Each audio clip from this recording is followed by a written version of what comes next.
Freemasonry, the Masonic fraternity, brought to the American colonies in the mid-18th century, was well established in all of the United States by 1820, among the first Americans to migrate to Texas. In the 1820s were a number of Masons, including Stephen F. Austin. Austin attempted to organize a Masonic lodge in 1828 when he and 6 other Masons met at San Felipe and petitioned the Grand York Lodge of Mexico for a chartered dispensation. The petition evidently reached Mexico. At the height of a quarrel between the Yorkinos and Escasse's adherents of the Scottish Rite and disappeared. A more successful effort occurred in the spring of 1835 when Dr. Anson Jones and 5 others, fearing Mexican reprisals, met secretly under the Masonic oak near Brazoria and petitioned the Grand Lodge of Louisiana for a charter. The Grand Master of that state, John Henry Holland, issued a dispensation, and Holland Lodge number 36 met for the first time on December 27, 1835, with Jones presiding as worshipful master. The Holland Lodge struggled for several months until overwhelmed during the Texas Revolution by the Mexican army of Gen Jose de Urrea, which destroyed all the lodge's records and equipment. Because of the scattering of the membership, the brethren decided not to reopen the lodge at Brazoria. Instead, they opened it at Houston in October 1837. The Grand Lodge of Louisiana issued 2 additional charters to Texas lodges during this period. Millam no, 40 at Nacogdoches, and McFarland no, 41 at St. Augustine. In December 1837, delegates from these 3 lodges convened at Houston to organize the Grand Lodge of the Republic of Texas President.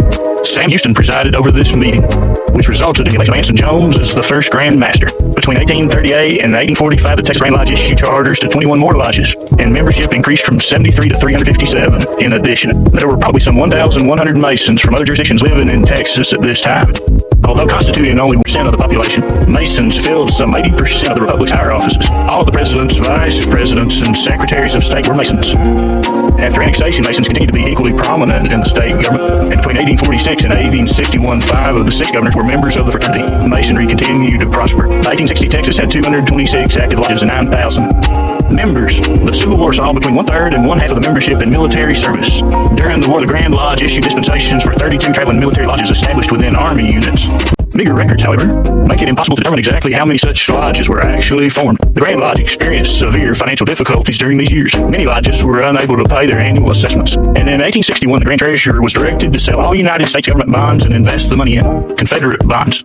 The Grand Lodge was thus rendered penniless by the defeat of the Confederacy. Reconstruction brought continued financial problems as local lodges sought remission of their annual dues. Although the Grand Lodge frequently complied, it also canceled over 50 charters between 1865 and 1884 for financial reasons.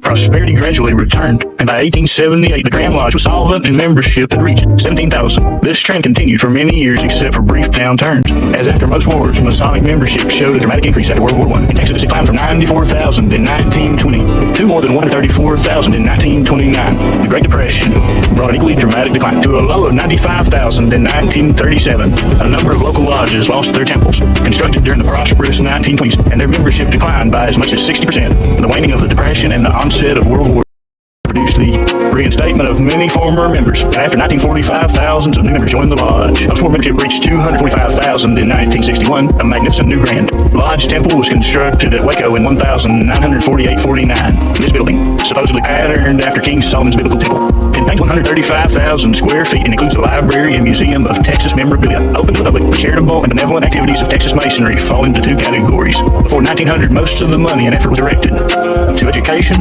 especially in those years before establishment of a vital public school system. The Grand Lodge established an education fund in 1847 and appointed a superintendent of education the following year. Between 1850 and 1873, the legislature chartered 17 Masonic-sponsored schools. Texas Masons also helped establish more than 100 other unchartered schools. In addition, many of their public schools initially met in lodge buildings. In the 20th century, Texas Masons have broadened the scope of their philanthropic efforts. Those limited to the Masonic family include the Masonic Home and School in Fort Worth, the Home for Aged Masons in Arlington, and the Scottish Rite Dormitory for Women at the University of Texas at Austin. Among the Masonic charities serving the public are the Texas Scottish Rite Hospital for Crippled Children in Dallas and the Shriners Burns Institute at Galveston. Since the early 1960s, Texas Masonry, like other fraternal organizations, has faced a serious membership decline.